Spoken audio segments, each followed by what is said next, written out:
So if you guys just want to drop in the chat where you guys are from, happy new year. Happy 2025. So welcome. It is 11:02. We always usually like to give a minute or two for people popping in. This is our first call of 2025. This is the Edge. And really what we want to do, this is broker agnostic, it is open to everybody. So make sure you bring a friend. The next time you come to one of these, it's every Tuesday at the same time. We feature different guest speakers from all different brokerages. And we're here just to learn, to share strategies, and to connect with people so that you have an edge in your business. And I'm going to turn it over to Riley. Yeah, super excited to have everybody on today and welcome to 2025. I hope everyone had a great time with their families. I know Christmas is sometimes difficult for some people, so I hope you're able to spend some time with family and reminisce if this is a tough time of year for you. Super excited to have Connor on today. I would consider him a good friend now. We met about a year and a bit ago. He's just so amazing at social media. Like, he understands the framework, he understands how it works, he understands how to make videos go viral. And he's also really got that human element of authenticity that I think serves him really, really well. He's built a viral agent course where he's helping agents get familiar and be strong on Instagram and grow their real estate business that way. Comes from super humble beginnings as well. I'll let him share a little bit of his backstory from where he started and how he got into real estate. And he hasn't been in the industry for a very long time, and to achieve the level of success that he has in such a short period of time is super admirable. So really excited to welcome on, and the floor is yours, my friend. Appreciate you, bro. Appreciate you for the kind words. So yeah, today I'm going to go over basically, obviously I'm not a social media god, right? Like, there are people out there that know a lot more about social media than me. And I think the more social media you do, the more you realize you have to learn, obviously. But what I can say is that pretty much every home I've sold, aside from maybe a couple in the beginning of my career, have pretty much been 100% off of social media. I've been a top producer every year. My best year was 57 deals. My worst year, which was this year, was 37. And I don't spend any money on marketing or anything like that. But social media does a lot of other amazing things for your business too, that, like, things have happened that I didn't forecast. Like, when I started doing social media, I got into it to obviously sell real estate. But some other things happen where, like, as an example, now I can, like, we've attracted like 71 people into the network at Real, and I have a coaching business where I make money on that. And then even like I've basically, like, not to sound conceited, but I've become like hometown famous, right? Like, I can't leave my house without 2 or 3 people coming up to me. Like, there was one point where, like, people would literally see me walking on the sidewalk and they would pull over and get out of their car and run up to me and be like, "Yo, can you FaceTime my wife and kids?" and blah, blah, and like crazy stuff just for like shooting social media videos. And like, people will message me all the time on how I'm changing their lives. And I think it's amazing because you can do social media to sell real estate, but it also gives you an exit strategy later on, because I probably won't want to sell real estate for my whole life. And there's so many ways to make money with social media, via coaching, via attracting agents, via, sponsorships and ads. Like, this year, I got paid $7,000 or $8,000 just to shoot listing videos for other agents. So there's so many ways to monetize it. So today I'm going to be covering basically why I think it's important to leverage social media in your business. And then I'm going to be giving you guys some practical advice on how to actually do that. So I'm going to share my screen. Now, I haven't actually practiced this presentation, so I'm kind of winging it, but how do I move this thing out of the way? Here we go. So before I got into real estate, I was a plumber for like a decade. So I have no prior social media experience whatsoever. I literally had never posted a video on social media. The last thing that I posted was like 2 years before I got my license. So I am not I had no background in social media whatsoever. And then going from plumbing to real estate, that first year in the industry, I managed to do 57 deals and make more money than I had. Like, I remember writing my goals like Bart Simpson on a chalkboard, like 80 times, being like, I want to do 8 deals my first year. I want to do 8 deals my first year. And then ended up doing 57 in that first year, all off of basically it was TikTok at that time. So yeah. Now, I'm going to go over why I got into real estate, because I think this is very applicable to why I think you should do social media too. So when you're a plumber, you're working 10, 12 hours a day, sometimes 14 hours a day, 3 hours unpaid travel. And then by the time you get home, you basically just like make dinner, do the dishes, go to bed, wake up, do it all over again. So, my girlfriend had went out of town one night and I was watching these YouTube videos. They're like shitty, like motivational B-roll videos with some influencer talking. I never watched these videos, but I was watching them this night. And somebody said on a podcast, they were like, why are you doing so much shit that you hate doing? Right? Like, you're in life, like, money's important, but you don't have to spend your whole life hating what you do to make money. So I realized, I was like, yeah, I absolutely freaking hate this job. I don't want to do this. So then that's why I went and got my real estate license. And then I got into real estate. And then in the beginning, I was doing, 50 to 75 cold calls a day.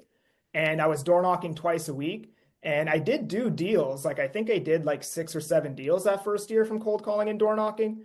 But I quickly realized, I'm like, wait a minute, I hate all this shit too. So I just went from doing something that I absolutely hated doing to doing something that I absolutely hated doing that like paid me a little bit more money. So I was like, okay, I'm gonna go harder on this social media thing. I started doing TikTok and blah, blah, blah, blah. And then a month and a half into doing TikTok, I went to a presentation center and I shot a video. Like, you guys might call them new construction. We call them pre-sales here. I shot a video, ended up booking 7 appointments off that video, and I closed 4 deals. And that was about like $30,000, $35,000. And then at that point, I was like, okay, that's 4 months of plumbing in an hour and a half. I need to do more of this. So basically 6 months into real estate, I had stopped all outbound prospecting and I only did social media. So I upped the volume. I was posting like 3 to 5 times a day on TikTok. I started posting on Instagram. Instagram was linked to Facebook, so it would go to Facebook. And then I started a podcast and a YouTube channel and just went all in on social media. So this is why I think social media is something that should be done. You may not have to do it as the only thing, but I think if you really want to, like, the way I view business is that your life should get easier every year, or at least the way that you sell real estate, it should become easier every year so you can focus on new, harder, bigger tasks, right?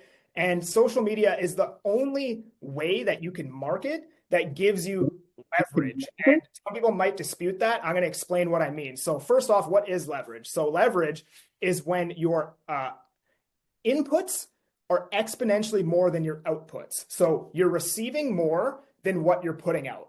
That's leverage, right? Now, this is the way that any business works, okay? So you've got your marketing bucket, and then after marketing, it goes down to sales, and then from sales, you go to fulfillment, right? Most agents don't do anywhere near enough marketing, in my opinion, or most business in general. And like, the way this works is like, the goal of a business is like, let's just say when you start your business, all of these buckets will have holes in them. And then when you try to fill up the bucket with water, water will leak out. And the goal of a business eventually is to plug all the holes in the buckets so that when you fill them up, there's no water leaking out. And once all of these buckets are full all the time, you've essentially conquered business. That's it. You have a business that makes millions of dollars. You can fully systemize it and then probably sell it if you wanted to, right? So just to contextualize this, right? This is what most realtors do. They run an ad that's like downsizers in Arizona. And then that ad, once they give you the information, they move them down to sales. And then from sales, it goes to fulfillment. The thing I love about social media is that if your marketing is really, really good, you can essentially skip this entire bucket and go right to fulfillment, which is what I've done in my business. Because if your marketing is really, really good, they're already sold or at the very, very bottom of this funnel before you ever talk to them, right? So like most of the people that I talk to that reach out to me, they're already sold on my service. It's just me being like, okay, what is the property that I'm going to sell you into, right? And in fact, you probably wouldn't even have to do fulfillment either. Like, I know there's a lot of agents in the States who have a massive YouTube channel and they just refer out all the business. They don't even service the business, period, right? And the thing about sales is like, you can only sell the amount of people that are in the funnel. Marketing is unlimited. So even if you just went all in on marketing and just went, I'm just going to be the best marketer. Like, for example, right? If you're Drake, right? How many people are in Drake's funnel? Like, there's probably not a single person on earth who doesn't know who Drake is, right? So even if his conversion rate is like complete shit, he's still going to get a whole bunch of people to like buy his product, buy his tickets, like listen to his music, all this stuff, right? Like look at Jake Paul. Okay, Jake Paul does zero sales. Okay, he's only doing marketing, yet he can sell a $40 million boxing match, right? So I think the biggest problem in business is that people just, if you just focused on marketing, a lot of the other problems would solve themselves, right? So this is the reason why I love social media personally, right? So we have compoundability within different forms of marketing. Now, this is specifically the marketing bucket, because you can have compoundability if your sales is really good, right? Because you can increase your conversion rate with the people that are in the funnel. And you can have compoundability with your fulfillment. Like as an example, we all know realtors who have been in the industry for 20 years. And when you ask them, hey, how do you get your business? They're like, oh, I'm all repeat referral. And the reason why they're all repeat referrals, because at some point in their business, they were doing marketing, but they fulfilled so well on the service that they outsourced future marketing to their clients, because their clients will go and tell people about their service, right? So social media is the only way that you actually get compoundability within marketing, right? So you have cold outreach, which is basically impossible in Canada unless you're going to do door knocking, right? But it doesn't cost anything. It requires a lot of your time, but it's really fast. You can get a deal super fast doing this. There's no compoundability because your inputs equal your outputs. The amount of people that you talk to is the result that you're going to get, unless your sales is like unbelievable, right? But within the marketing bucket specifically, there's no compoundability because you can only do as much business as the amount of people that you talk to, right? When it goes to ads, this costs a lot of money, so it's not that great for new agents. Doesn't require any time whatsoever, but it's super, super fast. There's no compoundability in ads, however, this is a big misconception, is that if you want more leads from running ads, you have to pay more money. And actually, the effectiveness of the ads starts to go down the more money that you spend. So there's no actual compoundability in ads. Where there is compoundability in ads is retargeting the people who come into your funnel from the ads with content, like a newsletter, or you retarget them with a video or something like that. But again, that's content marketing. So when we look at content marketing, it doesn't cost anything. It requires a lot of time. And then it's super slow. This could take 24 months, 12 months, whatever, but it's very compoundable. So in the beginning, when I was posting videos, I would get like 400 views a video and it would take me 20 minutes to make that video. Today, like the floor of my views is probably around 8,000 and it takes me 3 minutes to post a video. So I am getting 20x the inputs, probably more, probably like 50x the inputs, but my outputs are even less than what they were in the very beginning. And that's what's amazing with content marketing. So, okay, I'm going to talk about this now. So in the new age, attention equals currency, right? You've probably all heard this before, and I would argue that that is the way that it's always worked. We just didn't know how to explain it, right?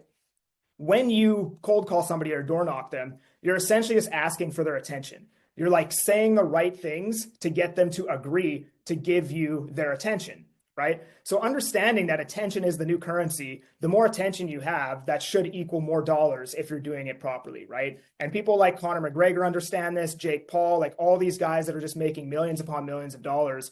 And they're like, Conor McGregor has lost like his last 8 fights in a row, yet he's still the highest paid UFC fighter of all time. Why? Because he garners the most attention. His fulfillment is shit, but because he's such a good marketer, he can demand that much money whenever he steps in the ring. And there's overvalued and undervalued attention. So realtors always get so mad at me when I say this, but like this is an objective reality, right? So let's just say you spend, I haven't flyered houses in a long time, but let's just say you spend $800 for a flyer and then you flyer like 3,000 homes, right? The people inside those houses are going to pick up your flyer, look at it for 2 seconds, and then probably goes in the recycling. They don't have anything to connect with. They maybe remember your name and face, but they don't know your personality. They don't know anything about you. They don't know nothing, right? Does it work? Absolutely. You can sell a lot of real estate just flyering and farming a neighborhood. However, what is the amount of money that you're paying for that attention, right? I believe that it's overvalued, right? It would probably be better off if you just shot a video and then ran ad spend through the video and targeted that area, right? You'd probably get way more impressions for the same amount of money. And the people who see that video would actually understand who you are, the way you talk, your mannerisms, and you'd give them something to connect with, right? So when we look at social media, it's literally free. The only way it could be overvalued is because you have to spend a lot of time. You have to invest a lot of your time to get it off the ground. But that's the way I look at it. It's like a one-time investment, because if you just do that for every day for 3 years, eventually your inputs are going to far outweigh your outputs. And that's when it's like, it becomes very, very undervalued attention at that point, right? Now, the way attention works is it operates exactly like currency. That's why it is a currency, because it operates on supply and demand. So to give you guys an example, the reason why I started TikTok in 2021 is because Gary Vee had been talking about it for years. And he said, TikTok is the easiest platform to get reach on. So what Gary Vee understood was that when TikTok started, it was on its come up, a lot of people were consuming content on the platform, but all of the creators from YouTube and Instagram and Facebook didn't want to take the time to learn how to use TikTok and switch over. So you had all these consumers, and then you had the consumers on TikTok actually start creating the content. And that's when all of these new creators emerged, like Charlie D'Amelio or whatever, that girl who dances and got like 20 million followers, and like all these people that blew up on TikTok. After that happened, then all these creators on this other app were like, oh my God, people are like getting so famous on this app and making so much money. I need to get on it. And then once all these other creators came over to TikTok, that leveled the playing field, because before you had consumers, creators, and then it balanced out. And now it's a lot harder to get the same level of views on TikTok, right? So this is basically the basis of how it works, right? Like a question that I get a lot is like, hey, do you think it's a good idea to post a video at 10:30 because everybody's asleep? And I'm like, yeah, that's true. But do you also know who's sleeping? All of the other creators, right? So it doesn't really make a difference when you post. And then leverage we talked about. And then obviously I hated outbound prospecting. Like, listen, it works. There are people making way more money than me doing outbound prospecting, calling, all these things. My whole thing is like, when people call me, I get pissed. I hang up. I don't even let them talk. Like the second they give me an inkling that this is a sales call, I just hang up. I don't even like say anything, right? So if I'm doing that, right, I feel the same way when I'm calling people. I'm like, I'm pissing this person off when I call them, right? Because if that's the way that I treat cold callers, that's going to come through when I call people, right? So for me, I was like, I just got to find another way. And now in my business, I'm fully focused on plugging all the holes in the marketing bucket. And I'm not there yet, but that's my number one goal with the YouTube and the newsletter and, adding links everywhere so I can capture emails and all these things so people are in the bucket. And then I'll probably add some paid advertisement later on, right? So there's only a couple reasons why you probably aren't using social media. So number one, you're scared what people think, right? This is like the biggest thing that I hear. So I'm going to give you some practical advice. So here's the first thing, right? You're scared what people think. And the reason why is because you're probably thinking of like one or two people in your head from like high school or your friend group that you're worried about what they might say when you post on social media. And the reason why that is, what ends up happening is people will talk shit about you. It's inevitable. It is going to happen. And you just have to get over it. But the reason why they talk shit about you is because they have a version of you created inside of their head. And the second you start doing things that are incongruent with that version, they think you're being inauthentic or fake, right? So like, well, why is Connor like being an influencer now? He doesn't do that. He's being fake. He's being inauthentic. But then after you've been posting for 3 months, they just reinvent a new version of you inside of their head. And then there's no reason to really talk shit anymore because they're like, oh, Connor's just the guy that posts on social media, right?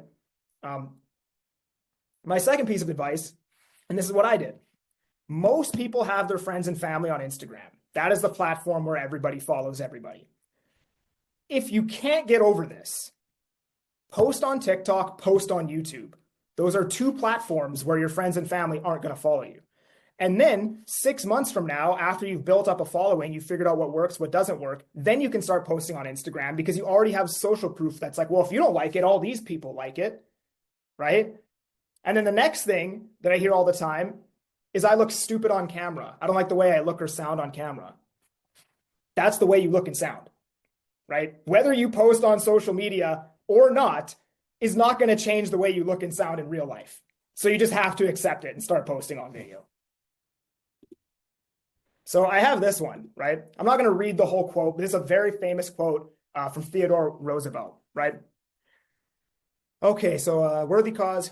Who at the best in the end of triumph of high achievement, and who at the worst, if he fails, at least fails while daring greatly, so that his place shall never be with those cold and timid souls who neither know victory nor defeat. The people that are hating on you are not in the arena. They don't have the balls to do what you're doing, right? That's like me sitting in the $50 nosebleeds of Staples Center and saying LeBron James is a bad basketball player, right? Like the people that hate on you for posting on social media, they don't have the balls to do it, and you do, right? It's like criticizing somebody that gets into a fist fight, but you yourself would never have the balls to actually do that. At least they stood up for something that they believed in, right? So the next thing is you don't know what to post. I'm going to help you with that right now. So my most viral videos are stories, anecdotal stuff. I talk a lot about, I used to drink, smoke, do drugs, all of that stuff. So I talk a lot about that in my content. And oddly enough, a lot of the people who have purchased coaching from me or who have bought real estate from me are people that used to be in that same scenario because they connect with it. But whenever you tell a story, there always has to be a lesson. Otherwise, it comes across as self-serving. So I'm never going to tell a story without providing a lesson. I'm always going to be like, this is what happened, and this is what I learned from it. It also works very well with like anything that happens in real estate, right? Like a hot topic right now is people losing money on real estate investments. If you make a video about this person lost 600 grand doing this, it'll go crazy viral. So like anything happening in the market, 6 months ago, I listed this house, 0 people came to the open house. Today I listed it, there was 30 shoes at the door. Just like anecdotal stuff that's happening in the market that you wouldn't know unless you're a realtor. If you're a mortgage broker, hey, one of my clients just refinanced from 6% down to 4.5%. These are viral videos, these types of stories, right? Neighborhood videos are amazing. I love these so much, and I'll tell you why.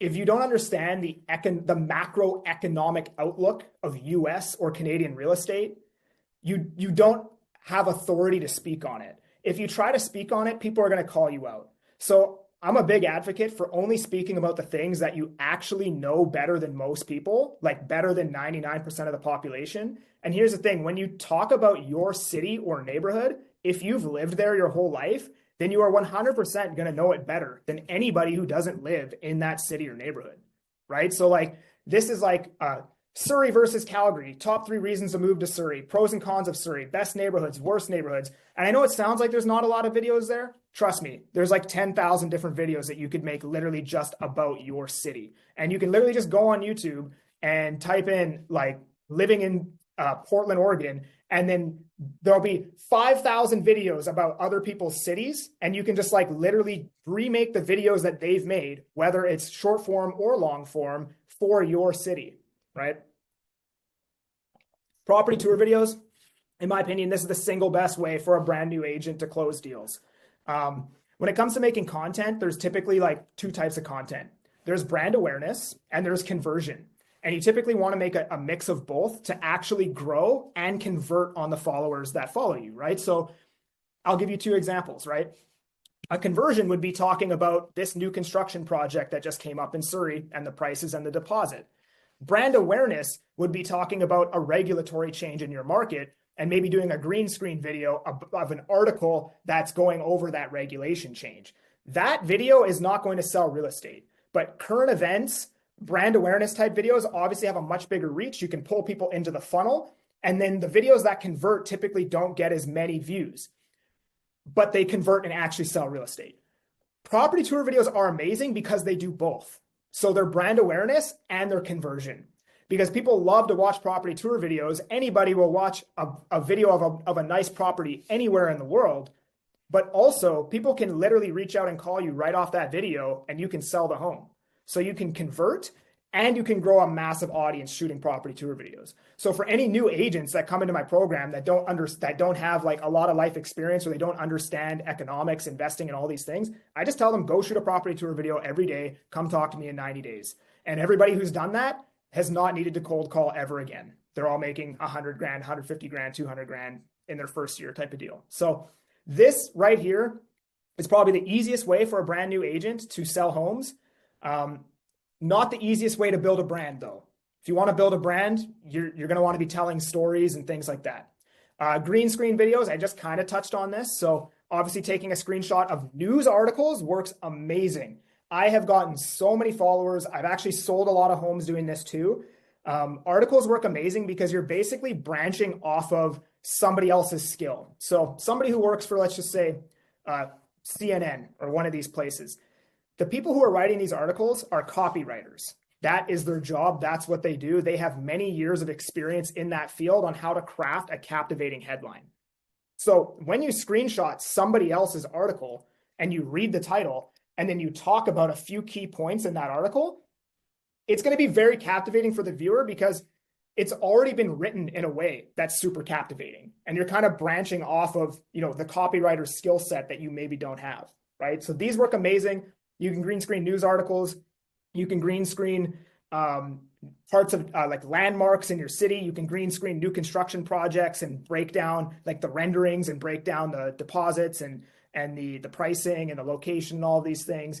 I'll even green screen other people's Instagram posts and their tweets and then just give my opinion on them is a really good way.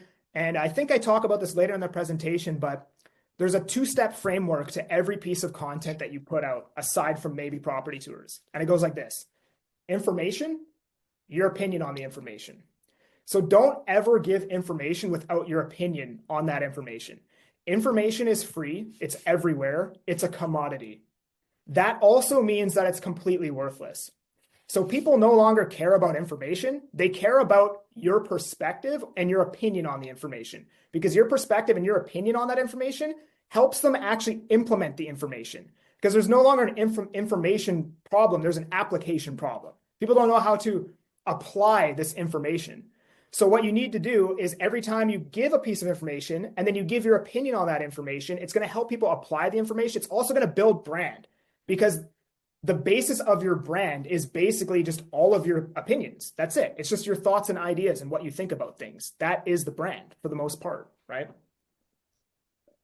And like your interests and what you like to do and things you like to do and like stuff like that, right? So, like something that's a hot topic is like every time the Fed or the BOC cuts rates, you'll have like 10,000 realtors posting a screenshot of the article that says the BOC or the Fed just did this. That's useless. What you have to do is a screenshot of that article and be like, Fed just cut rates 25 basis points. Going forward, this means blank, blank, blank, blank, blank, blank, blank, in my opinion. And that's the proper way to do that to get views and build brand. This one's pretty obvious. Market stats, updates, news, regulation changes. Pretty obvious. I don't think I need to cover that. Listicle videos. Top 3 this, top 5 that, top 7 this. And here's a really big hack. Odd numbers, psychologically, for whatever reason, perform a lot better. So I will go so far to, if I'm like doing a video on a certain statistic where it's like 32%, I'll change it to 31% by accident. Just because I know 31% will perform and be a lot more attention grabbing than 32%. So whenever you're doing a listicle video, it should always be odd. Top 3, top 5, top 7, top 9, top 11, stuff like that, right? Pros and cons, very simple. Pros of this, cons of that. Rip off and duplicate. This is pretty much all I do. This is all my content. I just consume other people's content. I take the information, whatever they talked about in that video, and then I give my opinion on that information. So I will literally make the same video as another creator, but my opinion is slightly different. And if it is the exact same opinion, I'll just frame it differently the way that I understand it, right? Because I think a lot of people know stuff, they don't actually understand stuff, right? So if you explain a piece of information the way that you understand it, it's likely going to be different from the way the next guy understands it, right? So here's a big one, and I've been trying to get some of my buddies on this for a long time. You don't think you need it because your business is already successful, right? So one of my coaches, one of my mentors, and he told me this is basically the purpose of life, okay? And And you can believe this or you can believe something else. I believe this to be true. He said the purpose of life is to create the person we admire most and give that person to the world, right? A lot of people out there are doing half of that equation. So they're fit, they're in shape, they look good, they have a house with a Rolls Royce, they're making millions of dollars, but they're not sharing it with anybody, right? I truly believe the purpose is to help people. That's, you go through life, you grow, you solve problems, and then you help the next guy who's a couple steps behind you how to solve that problem. That is basically what we're here to do. This is what I think, in my opinion, right? So a lot of people out there have already done half of that equation, but they're not doing the next part. So from an impact standpoint, even if you didn't need any more money in your life and you were happy and you're like, I don't need this because I already have my business and I'm making all this money. Okay, but if you actually shared that with people, how you did that, that information and your perspective on it is so valuable. You will change so many people's lives. You'll help so many people. So I'll give you a story. So I put out a video on why smoking cigarettes is bad. And it went like crazy viral. Got like 950,000 views or something like that. And then I ended up getting 2 or 3 messages from people that were like, hey, bro, I just finished watching your video on smoking cigarettes, and I think you might have just saved my life. And I was like, that's interesting. So I started looking into the statistics. I don't remember what they were off the top of my head, but it was like 30% of people smoke in the States, and then 50% of them will die. And I don't remember the actual statistics, but like when you break it down, I was like, okay, there's 900,000 views. 60,000 people who just watched this video will die from smoking cigarettes. And that means that probability speaking, it is literally impossible that one person wouldn't have watched this video and then been like, damn, this guy's spitting facts right now. I need to stop smoking cigarettes immediately. And even if it was just one person, like me saying that one thing literally could have saved somebody's life, right? And I know this is the way it works because the same thing freaking happened to me, right? May of 2020, I was watching a video. It was Jordan Peterson speaking. And he was like, what did he say? He was like, stop doing all of the stupid shit you know you shouldn't be doing. Imagine where your life would be if you just stopped doing all of that stupid shit. Because we all do dumb shit we know we shouldn't be doing, and we just keep doing it anyways. And at that time, I was doing a lot of dumb shit. I was doing so much, right? I was like plumbing and drinking and smoking and doing everything, right? So I'm like, okay, I like kind of like took it in. And then a week later, I drank, woke up, hung over, and I was like, no, this is stupid. I'm just going to stop doing this. And that was May 9th of 2020. I stopped drinking, smoking, everything that day. And my life literally just like a catapult, just like started rocketing to the upside from that point onwards. Like lost a bunch of weight. I like took the real estate exam. I was studying. I was reading books, podcasts. I became like so productive. Quit my job. Made like $450,000 my first year in real estate, which is like 4.5 times more money than I ever made in my life. Like just completely insane. And that all happened from me hearing one freaking sentence that one guy said. That one sentence literally changed my entire freaking life forever, right? So when you think about that, and you think about the potential impact that you have on social media, it's like, why wouldn't you do this? Even if you're already successful, making millions of dollars, why would you not do this when you have the potential to completely change somebody's entire life? And here's the thing.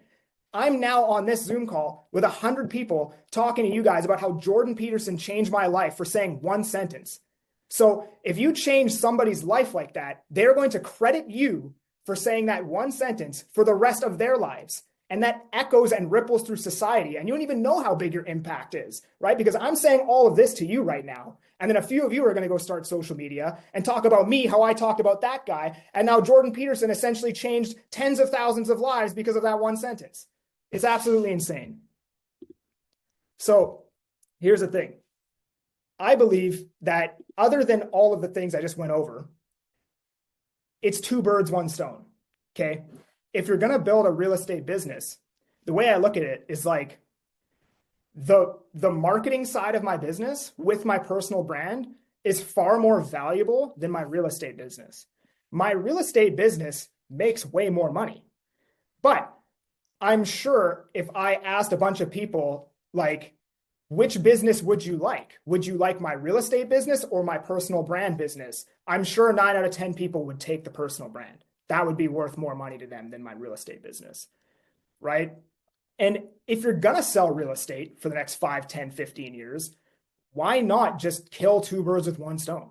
Why not just build the personal brand and indirectly, by way of that, sell real estate, right? And as I talked about earlier in the call, it gives you an exit, right? You know, I think for 40, 50 years, realtors would make a lot of money and then they would reinvest their money into property. And that property made sense because it cash flowed and it went up ridiculous every single year. And that was their out. By the time they were 55, 60, they had $10 million and the cash flow would bring them a couple $100,000 a year and they'd be good. They'd go build homes. Unfortunately, I don't think that's going to be the case. Population looks like it's starting to decline. Interest rates are very high. I don't think that's a viable exit anymore. I don't think you're going to be able to own a bunch of property. And they're way too expensive. They're not $200,000 anymore. They're $1.5 million. So think about how much money you need to make to buy the amount of property that's necessary to exit real estate. It's not going to happen. And then you look at like what's happening with developers. You know, you build your business for 30 years, one bad market cycle and you're wiped out. You lose everything. Like how many developers in my market of Vancouver have gone bankrupt this year that have been around for 20, 30 years, right? It's not the way that I really want to build my business, right? I would rather make less money, but have no liability. Like when you build a business through social media, you don't need staff and it costs nothing. So even if I'm making $400,000 or $500,000 a year from it, I have no like responsibility to pay anybody. Like there's no way that I could possibly like go bankrupt or have something come and screw my whole life up where I need to feed my family because it's like it's just a super lean business model, right? And what you're going to see in the next decade is you're going to see billion-dollar personal brands. Like Mr. Beast is going to be there very shortly. You're going to see people that have zero staff, zero marketing expense be worth $1 billion because their personal brand has grown so big. And there's nothing else for the most part that we can do unless you build like some crazy app or piece of software that's essentially going to do the same thing. So the way I look at it, you're selling real estate for 5, 10 years. Why don't you just make the marketing in your real estate business social media so you can kill two birds with one stone, build a personal brand. 10 years from now, if we're still around, you at least have an exit, right? You can be like, okay, I've got the brand. I'm going to go into coaching, or I'm going to seek out some sponsorships, or you know, I'm going to sell videos to this person for $500 a pop, or whatever the case may be.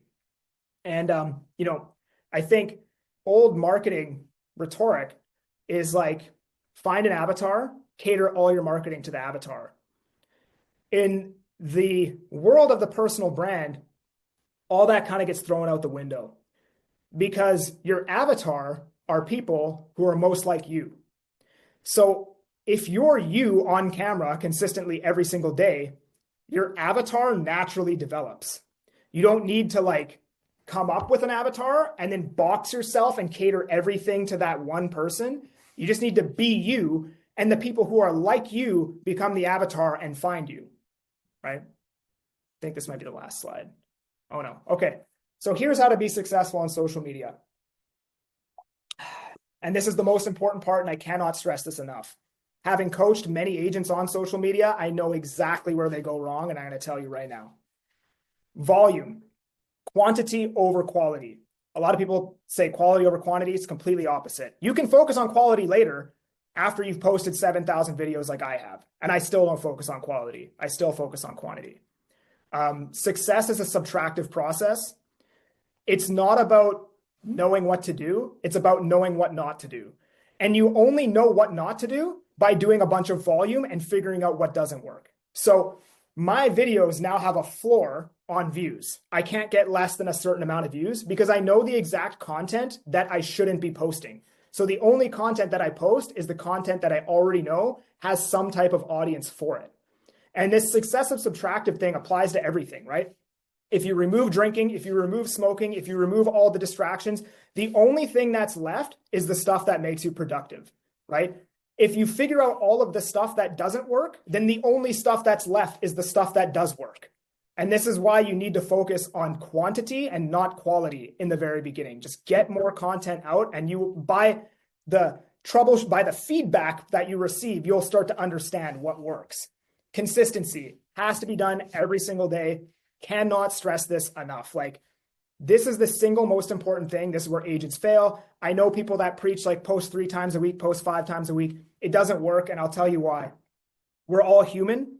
And the second you say, I'm going to post 5 times a week, you will procrastinate. You'll be like, oh, I don't have to post today because I've already done 4 posts this week and I can just post it tomorrow. And then, like, this is what happens when you go to the gym, right? If you miss 2 days in a row, it is exponentially harder to go to the gym that 3rd day, right? It needs to be done every single day, even if you know it's a shit video, because just getting the post out is so important for your psyche of just staying in momentum, having inertia. You know what I mean? And like, this is to the point for me where like, I've been doing this 3.5 years and I only ever missed 2 posts. And oddly enough, I was drinking those 2 days because I did go back to it for 6 months, found out it completely destroyed my life, and then stopped it again. But I am so paranoid that if I miss a post, my whole life will collapse because all the inertia, all the momentum, everything will die and I will make no money whatsoever and I'll be back to plumbing, right? So when it comes to putting out content, it has to be done every freaking day with zero, like, I cannot stress enough, 0 excuses. There's literally none. If Grant Cardone can post 5 times a day and run a multi-billion-dollar business, there is 0 reason why you don't have time, okay? Mindset, just kind of shared it with you. Trial and error, same thing. Same thing with the quantity, right? Trial and error. Polarizing and opinions. So as I said, always have an opinion. Every single post should be structured information and opinion. And if it's a post like a property tour that doesn't really need your opinion, then it should be entertaining. And that's why they work, right? So like, there's really only the 2 types of content. It's either your opinion or it's entertaining. And if it's neither, well, it's probably not a viable piece of content. Unless you're saying something like ridiculously philosophical that nobody's ever heard of, but the chances of that are pretty low. How often to post? Every single day. That's my Instagram. That's my TikTok. You can contact me there if you want. Like I said, I do sell coaching for social media. So if anybody's interested in finding out about that or taking the next step, you can reach out to me on IG or email me or whatever the case may be. Now, if any of you have any questions, I'm going to open up for that right now. Oh my gosh, so freaking good, Connor. For those that have questions, raise your hand. Riley and I will get to you. And I want to know, because all of you guys have stayed here till the very end, is what's one key takeaway that you guys learned from Connor? You guys could put it in the chat, and that's how we show love for him donating his time, giving us so much value in this last hour. So if you have a question, or Riley, if you want to kick us off with anything. I think Questions I think one thing that resonated with me big time, and I heard this, it was a quote or a video or something, and I think I listened to it like a month ago, and it was like, I'm gonna paraphrase the best I can. So someone was like, if you wanted someone to be unsuccessful and fail at everything, what in the end you have this devil, this person who's trying to like make sure this person is not successful. Like, what would you make the devil do to that person? And it was like, break all their habits, lie, drink every day, smoke, treat their family poorly, all these things that would render someone unsuccessful. And this is what the devil would do to make sure that this person would never be successful. And then the person was like, okay, so do the opposite of all of that stuff. And I think the message that you said, Connor, resonated really well, because you're like, when I subtracted all this noise and all this stuff that was making me unsuccessful, the drinking, the partying, the smoking, the whatever, you're left with this concentrated version of activities that are only going to make you better and make you successful. And I think that's really key for a lot of people, is how do you eliminate all these vices and all these things that, make us not successful? And then what are you left with? Well, you're left with the stuff that's going to get you to where you want to go. It's going to be all the hard shit that you probably don't want to do, like the going to the gym and the waking up early and the not, succumbing to the vices that are out there. But it's pretty cool on the other side once you can actually hit that, right? Yeah. That's the first piece of advice I give to new agents is like, I'm like, all right, no more craft beer, no more smoking, none of this. If you just did that, it would make what you're already doing substantially better and more productive. Yeah. Yeah. We have a few questions in the chat. Oh, go ahead, Riley. Did you want to say something?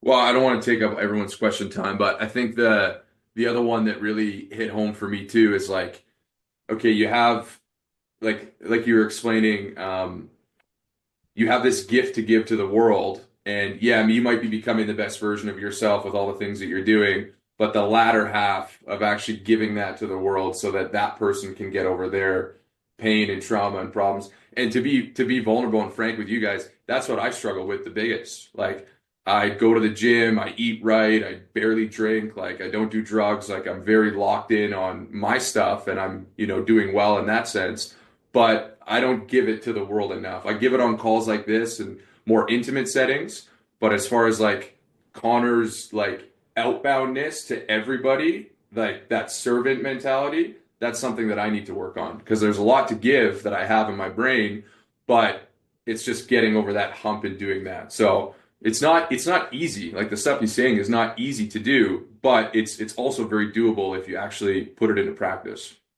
So we're all going to challenge Riley to share and impact more in 2025, I'm right? here This for is it. like why we have the edge. We have community that we all want to grow, right? This is why you guys are all here. But our first question comes from Audrey, and it says, "Is tagging for SEO important on YouTube and or IG? And how do you choose or decide, Connor?" On Instagram, I don't think it is. I still do it, but I honestly don't think it is. On YouTube, it is, but it depends on the type of content. So YouTube has changed where there's basically browse content and there's SEO content. So as an example, if I were to make a current events video about what's happening in Canadian real estate, the title would be like, Canadian real estate just flipped with like a stupid picture of my face. And that wouldn't be an SEO play. That's a video that pops up on the browse feed and then it gets a really high click-through rate. And then that'll be a video where like it gets a lot of views and then it dies in a week, right? But if I was going to do like top 5 things you should know before moving to Surrey, that's an SEO play. And in that sense, then the tags and everything matter because that's a search-based play. That's an evergreen video that's going to be there for the next 10 years. So it depends on the type of content you're making. Like honestly, if you're doing a current events browse type video, the SEO doesn't matter at all. Like I even see like a lot of the big creators, they'll just like hashtag like 2 things and that's it. Right. Awesome. Anyone else have any questions? I didn't see any other questions. If you guys want to raise your hand. If not, you did such a good job, Connor, that nobody has any questions. I think everyone's just marinating all that information in their Yeah, brain. it was fire.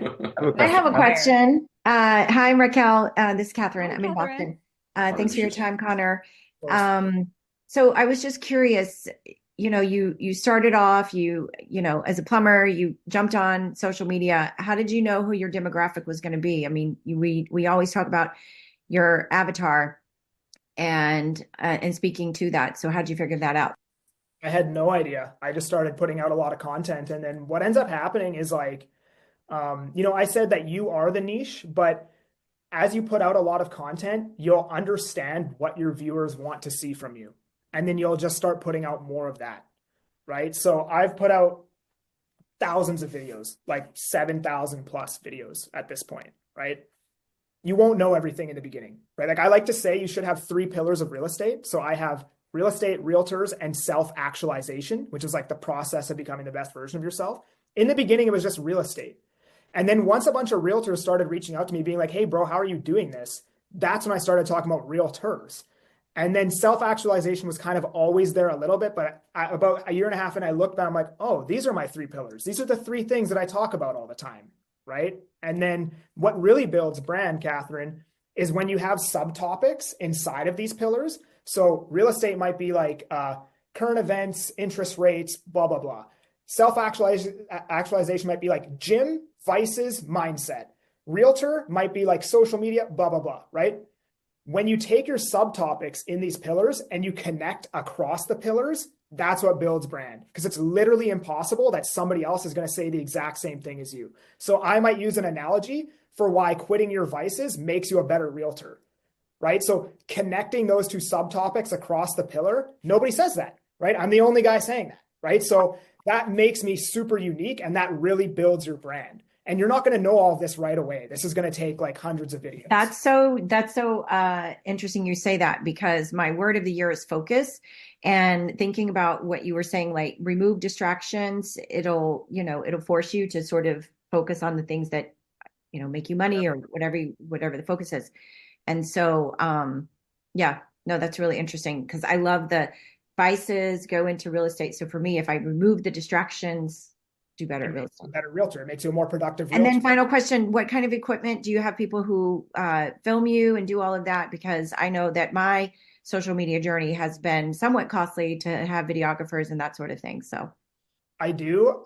Today I have a videographer. I didn't for the first 2 years. All you need, it's called I'll text it in the chat right here. A DJI Osmo 6. DJI Osmo 6 gimbal. So I use that to shoot property. I still don't even use a mic like I do for my YouTube videos. This is an M7 Shure, I think it's, or Shure M7. But for short form, I literally just use my phone. That's it. No mic, no nothing, and I just talk. I think that's a really good point though too, especially for the people that suffer from analysis paralysis and perfectionism.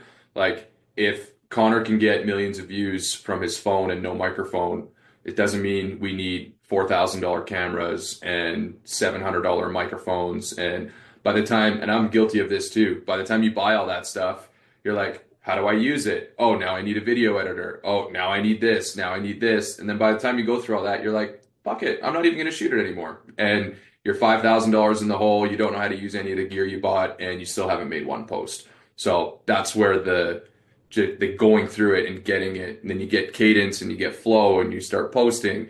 Maybe now it's time you upgrade and get a mic, right? You've earned the right to get a new piece of equipment because you've had the output that you've already done, right? Exactly. Mike. Hey, Connor, do you outsource your social media / Instagram to like a VA or an admin, or do you still post yourself? I still post myself, just because I know the proper way to do it, and it only takes me like 20 seconds. Okay, cool. Yeah, I do the same thing. So I was just curious. I can't honestly, I can't trust that somebody else is going to do it the way that I like it done, right? So I just do it myself. Yeah, me too. Thank you. What about editing your YouTube? YouTube, so I do all the uploading myself and like the SEO and like this. I do everything except now with my videographer, I'll send it to him to edit. But there's a lot of YouTube stuff that I don't even edit. Like if it's current events, I'll just like shoot it and upload it. Like I clip out like the silence in the video where I'm not talking, but that very like bare bones editing, and those ones still perform really, really well.